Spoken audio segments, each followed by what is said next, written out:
The year is 2016. Kevin Owens has held the NXT Championship, the Intercontinental Championship, and he's been in some of the best matches of the year with Sami Zayn and Dean Ambrose. Chris Jericho. He had a trio of great matches with a debuting AJ Styles, getting a big win at WreslteMania to settle the feud. He was in one of the weirdest matches of the time, the Asylum match with Dean Ambrose at Extreme Rules. In mid-2016, WWE decides to pair these two all-time greats. What could go wrong? They're two of the most entertaining guys in the roster, the fans love them, and they're two of the very best in-ring talents in the company. But when Vince wants to change his plans, he doesn't care who has to fall from the mountaintop, so those he wants in the spot can have. And unfortunately for Owens and Jericho, they were the ones to take the fall. Welcome to Wrestle Hustle. In this video, I will talk to you guys about the rivalry between Chris Jericho and Kevin Owens that was shaping in late 2016, early 2017, where it was supposed to go, and why WWE decided to cancel those plans and screw both KO and Y2J in the process, who were destined to main event the biggest show of the year and ended up basically opening the whole damn thing. Before we start, I want to take a few seconds to thank everyone who's been a part of the first couple of videos, whether it was liking the vids, commenting, or even if you were just watching and sharing the vid. Thank you. For future videos, and I have plans for those already, click the subscribe button along with the notification bell so you get notified on future uploads. Smash that like button if you enjoy the content you're watching, and don't forget to leave a comment in the comment section down below to know your opinions. Once again, grateful and thankful for the support, guys and gals. With that said, let's get to it. On the August 29, 2016 episode of Raw, Kevin Owens won a fatal 4-way match to win the Universal Championship, which had been vacated a week prior by Finn Balor due to a shoulder injury. Every fan was surprised at this, since guys like Roman Reigns and Seth Rollins were in that match, and he had just been a part of a tag team match opener at SummerSlam just 8 days before. Everything seemed perfect. Owens and Jericho then started working their magic together as Jericho used his veteran knowledge and experience to help push the new Universal Champion to newer heights. As the weeks passed, the seeds were being planted for a split between the two, which to this day is believed it would lead to the main event of WreslteMania 33 in 2017, with Jericho being as over as he had been since the 2012 feud with CM Punk, and Owens playing one of the best heel characters of the roster. The match was of course intended to be for the Universal Championship, and rumors of the match at the time of the show stated it would have been Jericho winning the championship and enjoying his last world title run of his career.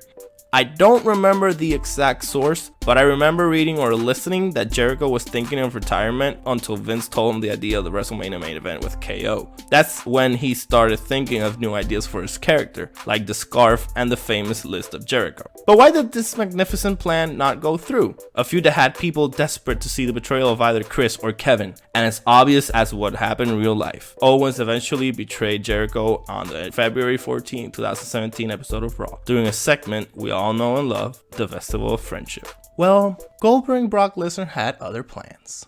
See, Goldberg, yes, wrestling icon, former WCW World Champion, World Heavyweight Champion in WWE, and today in March 2020, Universal Champion.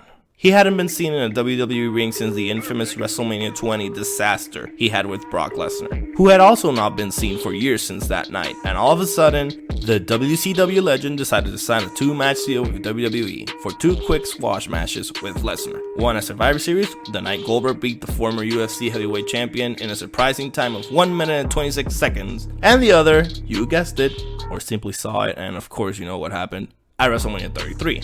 Apparently, it's been confirmed the WrestleMania match was just supposed to be Lesnar's revenge match where he got to defeat Goldberg for the first time in his career, being he lost at Survivor Series and also at WrestleMania 20 in 2004, and finally surpassed his biggest challenge to the date. And out of nowhere, Vincent Kennedy McMahon decided the match needed to have the Universal Championship be disputed between the two. Goldberg and Brock Lesnar sells because they are Goldberg and Brock Lesnar. They don't need the one title that could help any other program between two full-time talents feel bigger and more important to the card. Yes, Chris Jericho was already 46 and he was closer to his retirement than he was from his prime years, but the man had been working a full-time schedule since the start of the year when he entered the Royal Rumble, followed by the feuds with AJ Styles and Dean Ambrose, and even at his age, he was still finding new ways to draw the fans every single week.